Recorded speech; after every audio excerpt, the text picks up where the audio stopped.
Bienvenidos, amigos de la naturaleza, amigos de los animales, amigos de Wild Voices. Otro podcast, esta vez un podcast para saber un poco de la actualidad. Nosotros desde aquí, en territorio canario, en territorio insular, a veces padecemos un desastre natural que asola nuestros montes, son los incendios. Siempre estamos atentos, prevenidos, con miedo. Nuestros territorios insulares son muy pequeños, los ecosistemas muy frágiles. Cuando ocurre un incendio tenemos que estar muy preocupados. Y ahora mismo estamos viendo cómo en el territorio peninsular, en España, hay unos incendios que están en zona central, zona mediterránea, preocupantes, y nos preocupan, por supuesto, por los animales, que es lo que nos interesa. Los animales, sus ecosistemas, sus hábitats. En España hay muchos endemismos también, muchas especies que hay que cuidar y muchas especies que tienen que estar ahí para que nos ayuden en el día a día y a mantener la tranquilidad ambiental. Y por eso hoy tenemos a alguien que conoce bastante bien a los animales en todos sus ámbitos, tanto en campo como bajo cuidado humano. Todos estos aspectos son importantes. El ganado, la ganadería doméstica también es muy importante. Y conocer esos aspectos de primera mano, creemos que Alex Lahain es la persona ideal que nos puede ilustrar hoy cómo está la situación, y vamos a desgranarlo un poco. Alex, bienvenidos a Wild Voices. Bien hallado, gracias Rafa por invitarme a tu programa. Cuéntanos un poco, estamos aterrorizados. También es verdad que nosotros vemos las imágenes, no lo vivimos tan de cerca como lo pueden ver ustedes ahí. Y bueno, es como cuando pasa una catástrofe aquí en Canarias, que parece que toda Canarias se está desmoronando, o cualquier noticia. No siempre es así, pero la gravedad de lo que está ocurriendo ahora en estas semanas es potente, ¿no? Dinos tu primera impresión de lo que respiras en esa zona. Bueno, mi primera impresión es que se podía haber evitado. Esto es algo que viene lastrándose, es un problema que se lastra desde hace décadas, no solamente de los últimos años de este gobierno que tenemos, sino de gobiernos anteriores, de la dejadez de todos los ejecutivos hacia el medio rural, hacia el mundo rural, porque hay una realidad evidente, y es que no vende lo mismo unas ovejas, unas cabras, unas vacas desbrozando y pastando en invierno. No vende lo mismo que unos hidroaviones dramáticamente cargados de agua y echando litros, miles de litros sobre el fuego. Eso vende mucho más. Entonces, claro, resulta que cuesta 20, 50 o 70 veces menos apagar un incendio en invierno en previsión que apagarlo en verano, que cuesta muchísimo más, ¿no? O sea, el 20% de lo que nos gastamos en previsión, bueno, pues el 100% nos lo gastamos en extinción de incendios. ¿Por qué pasa esto? Pues porque cada vez al hombre del campo, al que gestiona el medio, la naturaleza, la vegetación, los animales, el que siempre lo ha hecho, porque la inmensa mayoría de los bosques y praderas y ecosistemas occidentales, vamos a decir, están alterados por la mano del hombre y por tanto ya no se pueden gestionar solos, sino que necesitan del concurso humano para poderse mantener.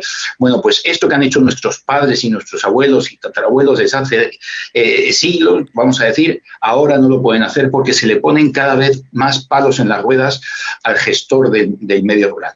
Cada vez tienen más normativas, leyes dictadas desde unos despachos que jamás han pisado, se han puesto una bota y han pisado el monte, y entonces el laberinto burocrático es tremendo. Tenemos la Directiva de Vigilancia del Suelo, de la PAC, tenemos la Ley de Restauración de la Naturaleza, que viene también de Europa, firmada, por cierto, por los dos partidos de gobierno y oposición, juntos de la mano, una ley que obliga a los propietarios de terrenos agropecuarios a destinar el 20% de sus propiedades a revertir esa naturaleza y convertirla otra vez en selva primitiva, básicamente a su estado original. Y ahí te interrumpo. ¿Es posible realmente reconvertir a su estado original pastos que han estado en cultivo durante un tiempo y son zonas amplias o donde había pastoreo? ¿Eso realmente crece de nuevo de la misma forma efectiva que hace, vamos a hablar de 2 siglos anteriormente. ¿Eso crees que es posible? Las mentes pensantes que gestan y hacen estas leyes creen que sí. En principio obligan a restaurar el 20% de los terrenos más conservados, vamos a decir, los más cercanos a parques naturales, parques nacionales, zonas fluviales, en fin. Esto es lo que primero te obligan a restaurar. Es decir, volverlo a la selva primitiva, al estado anterior. Pero no nos dice la ley si es al estado anterior de los años 50, del siglo XIX, de la Edad Media o desde antes de que el hombre fuera Homo sapiens. O sea, no nos deja claro. No está especificado cuál es el estado anterior, ¿no? La fecha concreta. El caso es que el agricultor, el ganadero, pues se ven obligados a no explotar el 20% de esos terrenos. ¿Qué pasa? A ese 20% que desde hace 2 años en Bruselas nos obliga a no explotar, se unen las décadas y décadas de abandono en gestión del mundo rural, que hace que los ganaderos y los agricultores y los recolectores acaben en previsión con los fuegos en invierno gracias a quitar el combustible. Es decir, nosotros tenemos un bosque y matorral mediterráneo aquí en Madrid, donde ha ardido, porque nosotros somos bosque y matorral mediterráneo, donde la mayor parte de los terrenos son adhesados. Igual que en Extremadura, igual que en Andalucía, son dehesas. Es decir, que hay mucha encina, mucho alcornoque, mucho quejigo, pero luego están todos los árboles muy distanciados unos de otros y es muy difícil que un fuego salte de una copa a otra porque están muy distanciados los árboles. ¿Crees tú que esa forma de dehesas en el pasado ha tenido una intervención humana de alguna manera? No, la dehesa es artificial. La dehesa es un ecosistema. Es importante a los que nos están oyendo que no saben ni de ganadería ni de agricultura, que entiendan que las dehesas es un medio transformado por el hombre, como muchos de los hábitats que vemos en Australia o que vemos en Sudamérica, donde también hay unos incendios poderosos, o en Estados Unidos. Son bosques transformados y esto hay que tenerlo muy en cuenta, porque encima estaba pensado para evitar incendios también. Efectivamente, los romanos hicieron del bosque y matorral mediterráneo, hicieron la dehesa, que es quitar todo el matorral, quitar el sotobosque y entre las encinas y los alcornoques y quejigos hay básicamente pasto y nada más. No hay grandes arbustos de porte leñoso, como puede ser un acebuche, como puede ser un madroño, no, nada de eso. Y entonces, ¿qué ocurre? Que no hay combustible. Es decir, ese terreno que heredamos de los romanos es un ecosistema que no existe en otra parte del mundo. Gracias a eso nosotros tenemos los cochinos de pata negra, ¿verdad? Los joselitos, los 5J, porque si no, porque este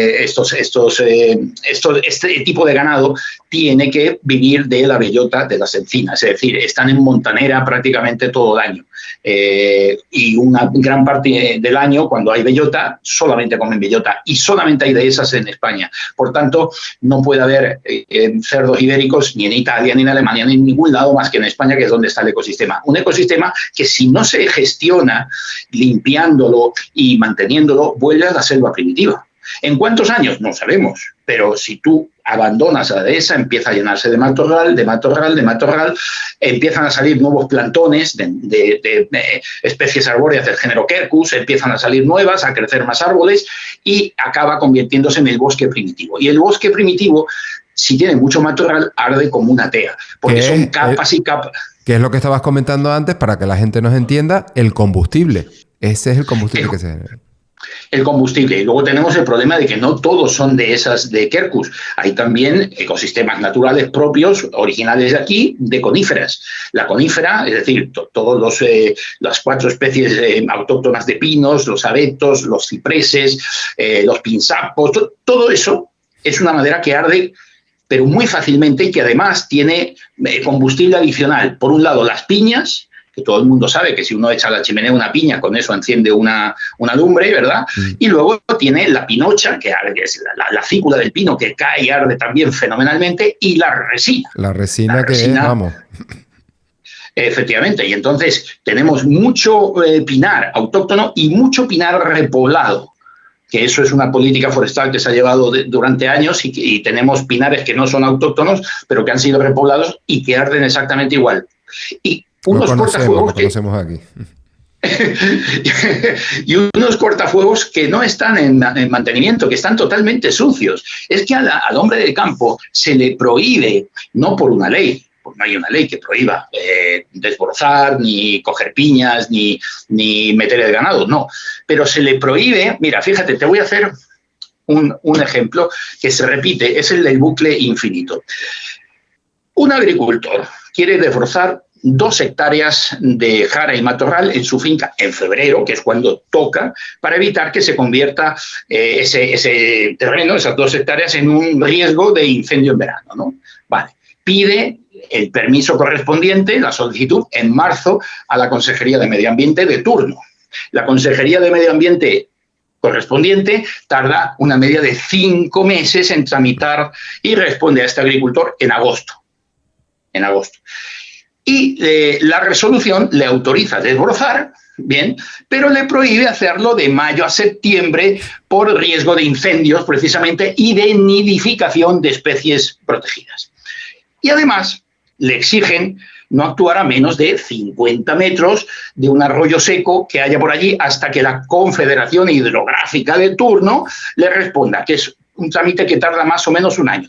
Resulta un trabajo que hubiera sido 2 días de tractor, queda bloqueado durante más de un año por la superposición de competencias administrativas. Si este hombre, este propietario, pierde la paciencia y limpia por su cuenta la finca sin la autorización en firme, pues se expone a multas del Seprona o de los agentes forestales que van desde los 601 euros hasta los 6.000 euros, pudiendo ser muy superiores estas multas si afectaran a especies protegidas. Total, es la pescadilla que se muerde la cola. El hombre del campo, el agricultor, el ganadero igual, el ganadero para ir a desbrozar tiene que pedir el permiso exactamente que el agricultor. O sea, es una cantidad de trabas burocráticas. Los que van a coger piñas, pues tampoco les permiten recoger piñas, lo que toda la vida se ha hecho para encender las chimeneas, porque, claro, dicen los ecologistas, ¿verdad?, que las piñas pues son la semilla de nuevos árboles, lo cual es verdad, ¿no? Entonces que hay que dejar, porque si quitamos las piñas del monte, pues quitamos las semillas de nuevos pinos, ¿no? Y así esto. Tenemos un exceso de burocracia y de papeleo. Europa se ha convertido en un territorio en el que no se crea nada, sino que se regula exhaustivamente lo que otros crean. O sea, básicamente nos hemos convertido en un territorio regulador de cosas de otros. Y claro, las regulaciones son exhaustivas. Y yo te hago una pregunta. Vamos, una reflexión entre nosotros. ¿Es posible que todo esto tenga mucho que ver con la desconexión auténtica, porque ya no, es una evidencia, que tenemos los seres humanos de las ciudades y cada vez más hasta en los pueblos con la realidad del campo, con la realidad rural? Cada vez somos muchos más los que no vamos al campo, cada vez somos muchos más los que no tenemos contacto con los animales y cada vez todo es más teórico y menos natural. Porque es que es lo que percibo yo en Europa si lo comparamos con África o con Sudamérica todavía, que la gente tiene más contacto con los animales, se dan cuenta más de la realidad y al final se están aplicando toda la normativa exactamente igual a nivel global, porque esto se exporta en todos sitios y los problemas se van haciendo similares en todos los lugares. ¿Lo ves así o tienes otro prisma de...? No, estoy totalmente de acuerdo con lo que estás diciendo. Hay una despoblación provocada del medio rural, del campo, de la gente del campo hacia las grandes ciudades, una despoblación y una migración embuscada y provocada, porque parece que hubiera un interés en que el campo se quedara cada vez más vacío y despoblado. Luego se echan las manos a la cabeza, la España vaciada, para que la gente se vaya a las ciudades a vivir, cierre sus explotaciones ganaderas, agrícolas, agropecuarias, y entonces esos terrenos queden libres para poder especular de cualquier forma, ¿no? Y plantar molinos eléctricos o placas solares o vete a saber, ¿no? Porque aquí estamos viendo de todo, estamos viendo cómo se arrancan olivos milenarios para plantar placas fotovoltaicas. Entonces, parece que hubiera un interés en precisamente despoblar el campo, mandar a la gente a la ciudad y que no podamos, que no haya ganaderos, para que no podamos comer carne, porque está muy mal comer carne, pescado, etcétera, ya lo sabes tú. Y la gente de la ciudad, los que son de primera generación, sí saben de campo. Evidentemente, a eso no les metes el dedo en la boca, pero los hijos de estos que nacen ya en la ciudad, sobre el asfalto, estos ya no conocen el campo. Y es lo que dices tú, efectivamente. Ya hay una desconexión entre el ser humano, ese nexo ya no existe entre el ser humano y la naturaleza, los animales, la flora, la fauna, ya no existe. Y entonces este niño que nace en el asfalto piensa que las patatas salen de la tierra en una malla de plástico y la leche en un Tetrabric de cartón, porque no conoce, no ha visto la teta de una vaca en su vida. Y eso claro, pues, es peligroso en el sentido, nosotros lo vemos por el mundo de contacto dentro de la ciudad con los animales, que vemos poco a poco cómo se dificulta también y hay que hacer una reflexión. Hay que hacer una reflexión, tanto los que están a favor de algo como en contra, que se den cuenta la importancia que tiene tener contacto con algo natural para entender un poco o intentar entender lo que ocurre ahí fuera. Porque, volviendo a los incendios, Alex, ¿cómo afectan estos incendios? Vamos a ir al ser humano después, pero como aquí hablamos de las voces silvestres, ¿cómo afecta esto a los animales silvestres? Los incendios de estas dimensiones, ¿qué repercusión real se puede ver ahora mismo en el campo?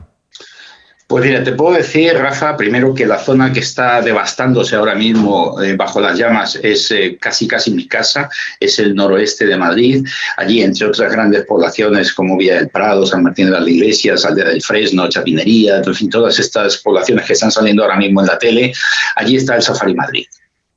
El Safari Madrid está en el corazón mismo del fuego, en el centro, en el epicentro de esas hogueras. Y los animales lo han pasado muy bien porque ese parque, tú sabes, porque te lo he contado, yo he estado muchos años en el Safari Madrid, casi es mi casa.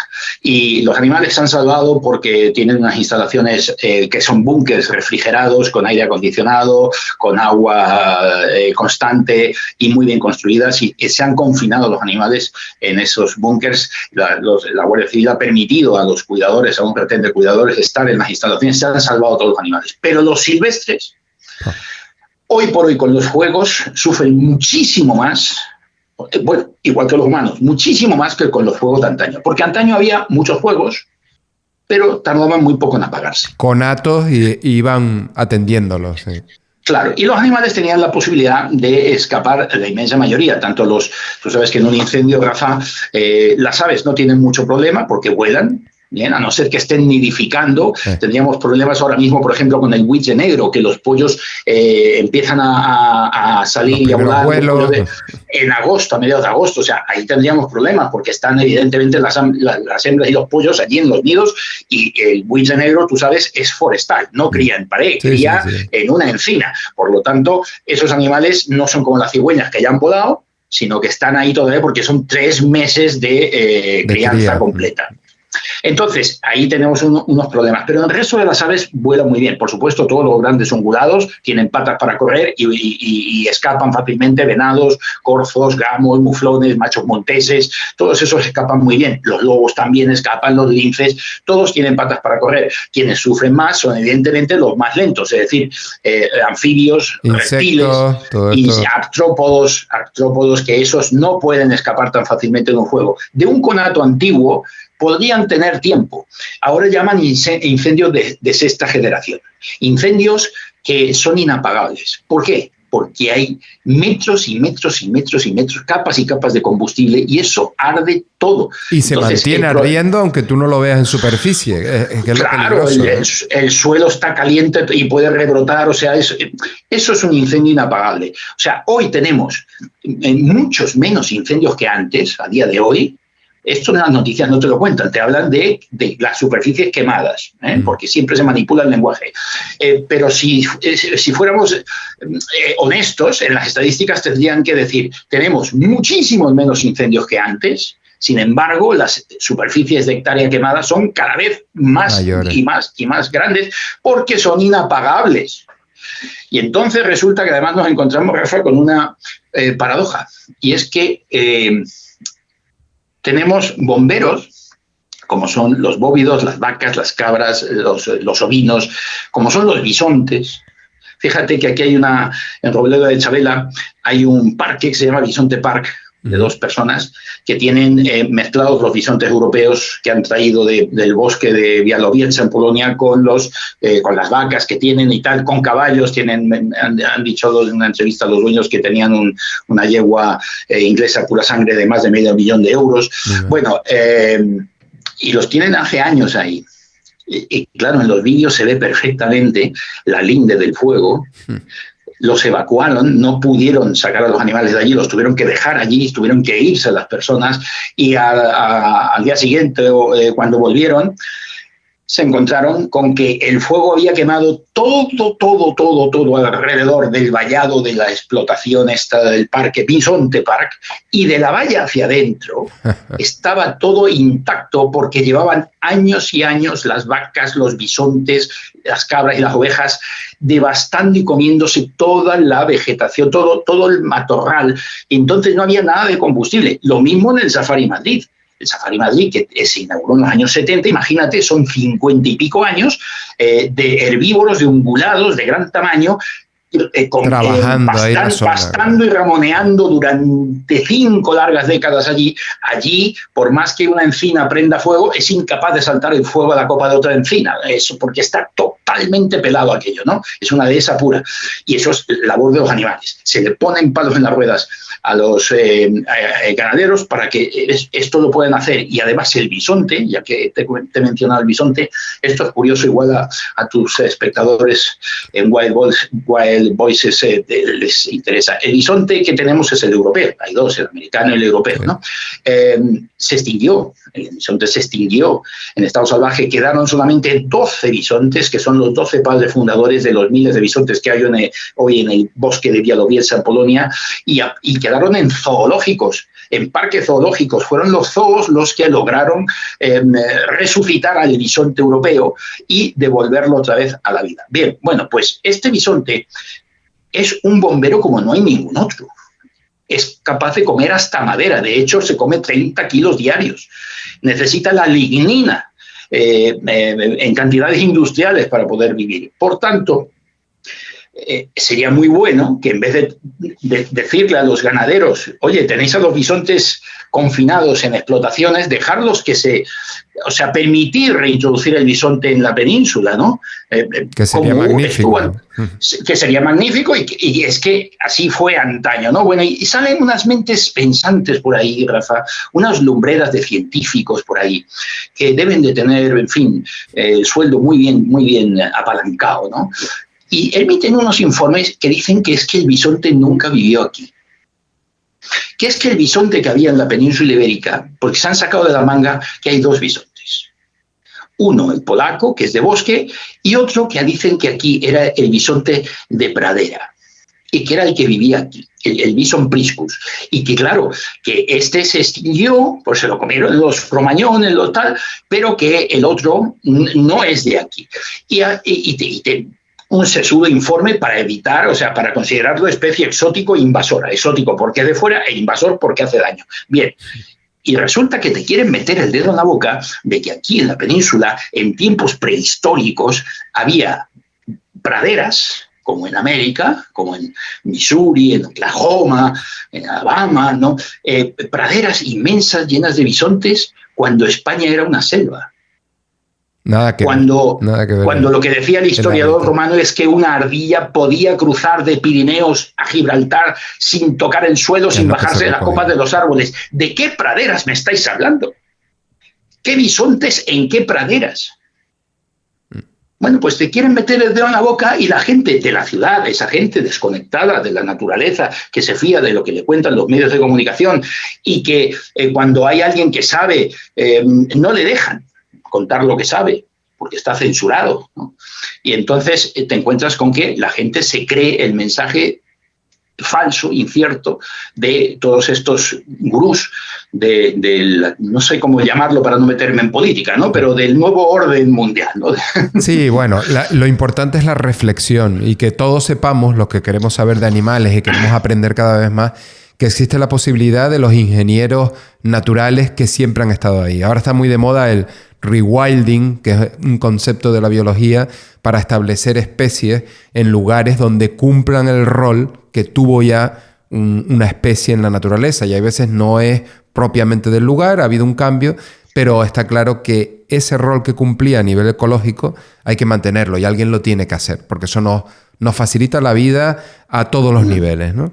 Entonces, estos conceptos... Por cierto, el rewilding, hay que volver a los orígenes, ¿verdad?, de la vida natural, incluyendo al ser humano, que no es un paracaídas que haya caído del espacio. No, evolucionó con el resto de criaturas vivientes del planeta. Está, o sea, claro, también para el hombre. Ahora mismo se está viendo en todas esas zonas de Sudamérica que estuvieron ampliamente pobladas, que los hábitats que hoy creemos que son totalmente naturales fueron transformados por el ser humano, a veces también para sistemas de ganadería, que nadie se lo imaginó, pero eso se viene descubriendo ahora que tenemos otros sistemas para escanear los terrenos, para encontrar marcando con GPS y con drones, podemos ver un poco mejor cómo el ser humano se adaptó y respetó el medio y se mantuvo siempre con la ganadería y con la agricultura en convivencia, porque eso es lo que nos ha desarrollado como seres humanos. Ver esto creo que es la parte que necesitamos, que nuestros jóvenes entiendan, porque en algún momento van a tener que llegar a mirar o a mirarse en el espejo, cómo se ha transformado en el tiempo, y alguien lo tiene que contar. Hay que contar que los animales estaban ahí. Alejarnos de los animales, tanto domésticos como de ganadería, es un completo error. Tenemos que acercarnos más a ellos y ver la manera de estar en cualquier tipo de conexión con el mundo natural, con las plantas, con los animales, y alejarnos de esto es muy peligroso. Y las consecuencias a veces las estamos viviendo y es difícil de controlar.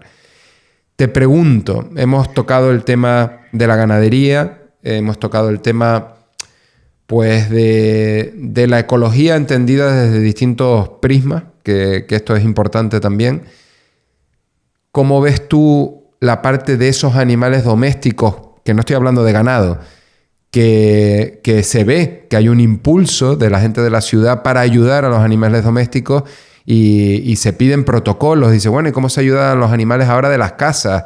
Los animales que están pues mantenidos, pues perros, gatos. Esto es un componente importante también. ¿Cómo ves ese movimiento ahora mismo en España, en el momento donde salen más las cosas a la luz? Bueno, tuvimos ocasión de ver algo de esto con el trágico accidente ferroviario de Adamuz, donde murieron tantas personas y en las que de repente se hizo popular en los medios de comunicación la petición de una chica porque estaba su perro Boro se llamaba, estaba extraviado, estaba desaparecido, y decía esta chica, es el perro de mi hermana que está ahora mismo en coma y que también es familia. También es familia, que ya sé que la gente es lo primero, pero que por favor, si podéis, también echéis una mano, y si lo encontráis, pues que nos lo digáis, ¿no? Se está viendo que efectivamente están cambiando las sensibilidades y España tiene una carencia de esos protocolos, aunque está a la par y está en vanguardia de muchas cosas referente a los animales ahora mismo, pero sin embargo, en catástrofes está un poco todavía en pañales, no existen unos protocolos, y claro, es que es muy complicado porque primero hay que salvar a las personas, lógicamente.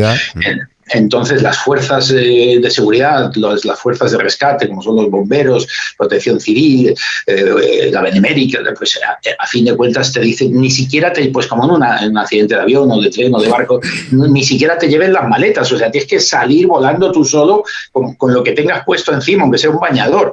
Y entonces, claro, evidentemente las mascotas no van incluidas dentro de ese protocolo de salvamento, muchas veces porque no están en la puerta de salida, hay que buscarlas, hay que perder el tiempo en buscarlas, a lo mejor no es factible buscarlas porque el fuego ha cercado donde están, y entonces es complicado poner en la misma balanza y compaginar, equilibrar esas dos necesidades. Se podría efectivamente con buena fe elaborar un protocolo de salvamento de animales de compañía, que no son ni de trabajo ni son de abasto, son animales de mascotas, pero claro, mucho me temo, Rafa, que es que pasa como con todo, que cuando hagan ese protocolo, igual que cuando hicieron la ley de restauración de la naturaleza, igual que cuando aprobaron la mal llamada y vigente en España Ley de Bienestar Animal, que en realidad se llama Ley de Protección de los Derechos de los Animales, no van a consultar a ningún sector afectado. Van a pasar el rodillo, como hacen siempre, van a pasar el rodillo, van a escribir lo que les dé la gana. Y al final los ciudadanos, pues lo único que pueden hacer es alegar, pero claro, imagínate, en la más llamada Ley de Bienestar Animal, la más contestada de la democracia, 2.000 alegaciones en trámite público, de exposición pública, y no hicieron caso a ninguna. Ahora están con el reglamento de los listados positivos, tú lo sabes, y no están haciendo caso a ninguna de las alegaciones. Entonces, si hacen una ley para protocolizar el salvamento de mascotas en catástrofes, me temo que tampoco van a contar con ningún sector afectado, ni con los que saben, con los biólogos, los veterinarios, con nadie, y van a hacer la ley ideológica a su imagen y semejanza, que son los tiempos que vivimos, porque la ciencia está sepultada por la ideología ahora mismo. Bueno, hay que buscar la manera, y para eso están programas como este que hablan de la voz de los animales, de darle voz a esos animales, y hay que seguir insistiendo, porque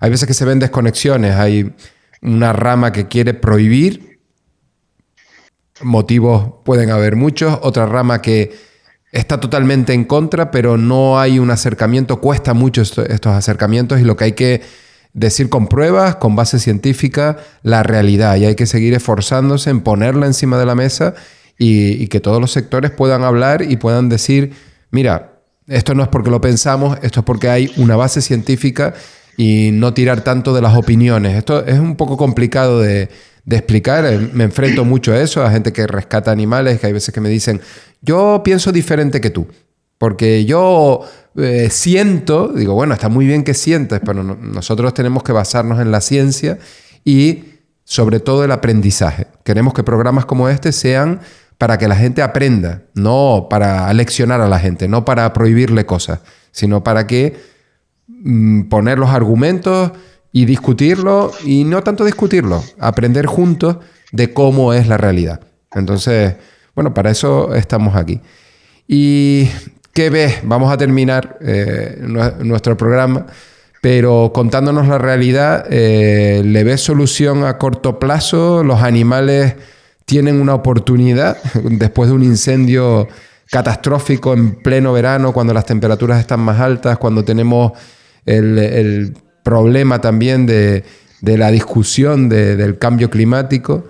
¿Cómo ves ese aspecto?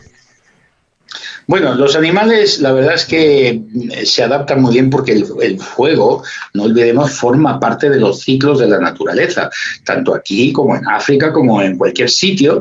Y además nosotros estamos acostumbrados, somos de clima mediterráneo, por lo tanto en invierno hace frío y en verano ha hecho calor toda la vida, y hay fuego, siempre ha habido fuego. Pero los fuegos, la ley de la naturaleza dicta que es un juego de vida y de muerte, es decir, para que algo florezca y nazca, algo tiene que morir. O sea, los fuegos realmente hacen renovar muchas veces los bosques y los ecosistemas, ¿no? Los animales no son tontos, los animales están adaptados al fuego. Por tanto, es muy fácil, después de un fuego, en cuanto se enfría un poco el suelo, ver a los ciervos que vuelven otra vez a buscar ahí entre las cenizas algo. Las cenizas abono también. Claro, la ceniza es abono, todo el mundo lo sabe. Bueno, los de la ciudad no, quizá, pero los del campo sí lo saben.